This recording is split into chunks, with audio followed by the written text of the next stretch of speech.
पति पत्नी बेड पर लेटे थे, लेकिन दोनों बड़ी देर तक चुपचाप रहे।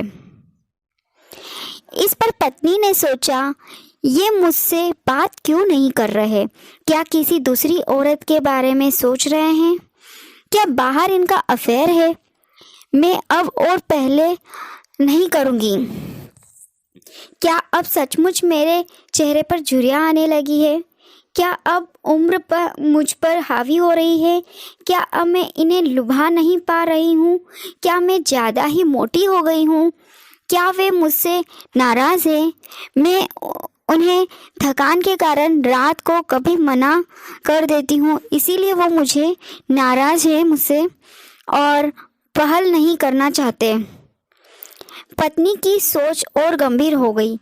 वह सोचने लगी, मुझे बच्चों को सुबह जल्दी स्कूल के लिए तैयार करना होता है और फिर घर के काम भी तो देर रात तक खत्म होते हैं, इसीलिए कभी मैं इन्हें मना कर देती हूँ, लेकिन मेरी परेशानी कौन समझेगा? बस हर बार इनकी बात मानो तो ये खुश रहेंगे, वरना बात नहीं करेंगे। पत्नी को पुरानी बातें याद आने लगी। पहले कभी ऐसा कुछ लगा नहीं कि ये दूसरे के चक्कर में फंस गए, लेकिन अगर मेरी काया अब पहले की तरह नहीं रह गई तो हो सकता है कि इनके ऑफिस में किसी औरत ने इन पर डोरे डाले हों और ये उसके चक्कर में आ गए हों। पुरुष का क्या है, वह तो बाहर कुछ भी कर सकता है। स्त्री के लिए तो घर का काम, बच्चे संभालना, उनके स्कूल की जिम्मेदारी और भी कई काम। उस पर अगर रात को इन्हें मना कर दो तो एक के बाद एक कई ख्याल पत्नी के मन में आ रहे थे और बहुत सारी शंकाओं से उसका दिल बैठा जा रहा था। दूसरी तरफ पति सोच में डूबा था।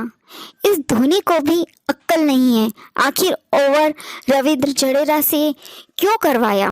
शक उस दीमक की तरह होती है जो एक बार रिश्तों पर लग जाए तो पूरे रिश्ते को खोखला कर देती है। शक न कर, इश्क पर तुम्हारा नुकसान हो सकता है। जिसे तुम बुरा समझ रहे हो वो इंसान अच्छा हो सकता है। यार परखने से कुछ नहीं होगा, प्यार को परखने से कुछ नहीं होगा। जब सच्चे दिल से मोहब्बत होगी तब अपने यार पर शक नहीं होगा। दोस्तों, आपको हमारी यह कहानी कैसी लगी है हमें कमेंट करके ज़रूर बताइएगा, और कहानी अच्छी लगी हो तो हमारी कहानी को लाइक करिएगा एवं हमारे चैनल को सब्सक्राइब करिएगा।